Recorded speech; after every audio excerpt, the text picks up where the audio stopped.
Page 45, Scarf Dance. This is something new and exciting. It's getting exciting. Notice at the beginning of this, both stabs are treble clef. Remember I said early on at the beginning, when I talked about the grand staff, that the top staff is usually treble and the bottom is usually bass, but it doesn't have to be that way. Well, here you go. Both stabs are now treble clef, and this tends to throw me because I get so used to reading bass clef down there that I see these notes and I think bass clef, and this causes me problems. Hopefully you can do a little better. It simply means in the left hand at the beginning of this, the notes you're playing is middle C and G, and you're up here. See, if they want the left hand to be playing way up higher, it's easier to put it in treble clef because that's where the notes are. If they did it in bass clef, they'd have so many ledger lines it'd be hard to read, or they'd have to use that 8 VA or 15 MA all the time.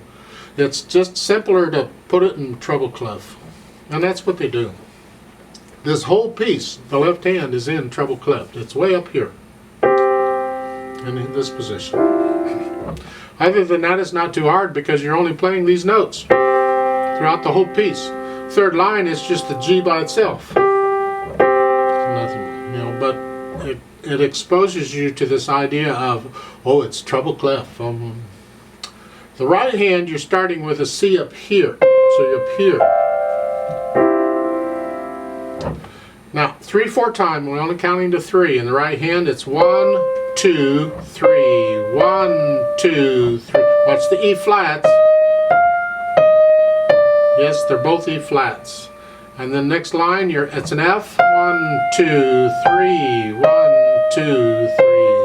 Hopefully you know what all these notes are on the right hand. If you don't, please go back and review them. You need to learn the names of the notes in the music.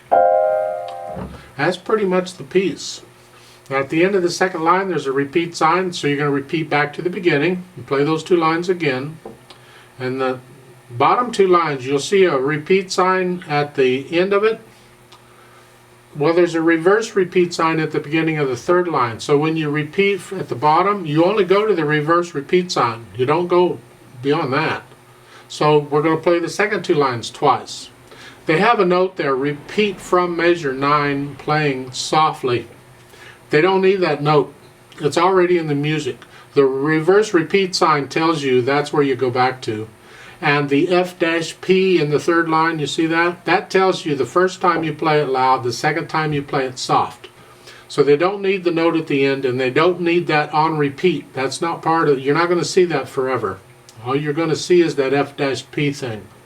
And you have to know what it is. They have the same thing at the beginning, F-P. When we play it in the Play With Me, I'm not doing the dynamics. I'm just doing the notes and the rhythms. You can do the dynamics on your own because you have to decide what's loud and what's soft. I can't tell you.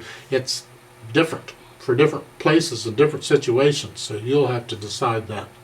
What is it to you? If you're hard of hearing, soft can be pretty loud. Other than that, I don't really have a lot to say in here. In the left hand, you got these tied notes. You're holding them down forever. That's fine, because the right hand's doing stuff to keep you entertained. That'll be okay. Now, when you're playing at different parts of the keyboard, here, you stay centered, pretty much, in the middle. Don't move. You don't need to move around. You simply twist your body just a little bit and face the direction you're going, and you just reach out and play them. Don't lean that direction, whatever way you're going, because that throws you off balance. Stay upright. And just twist a little bit. So here, instead of, because normally you'd be down here, now you're just coming up here, so you just twist a little bit. Maybe you don't need to twist. Maybe you can just reach it. But my point is, don't lean over to try and get and you don't need to physically move and sit up there to do that. You can stay where you're at and do it that way. Now the tempo for this, it says rather fast, whatever that means. What do you think it is? You're going to sing it, that bella bella, hear the guitar, whatever, I don't know.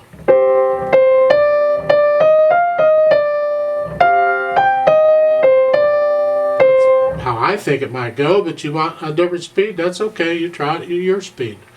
Again, when you're learning it, you go slow and gradually speed it up. Let's try this out slowly together to double check the notes and the rhythms. And we will do the repeats. So go ahead and put your hands where they go. I'll give us 3 counts. 1, ready, go. 2, 3, 1, 2, 3, 1, 2, 3,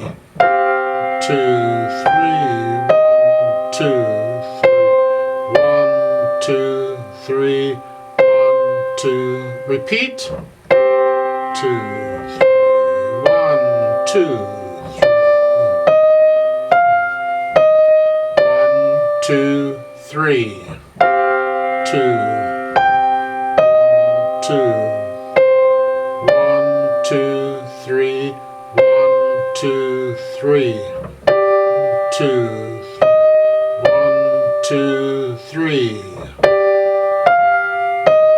1, 2, 3, 2,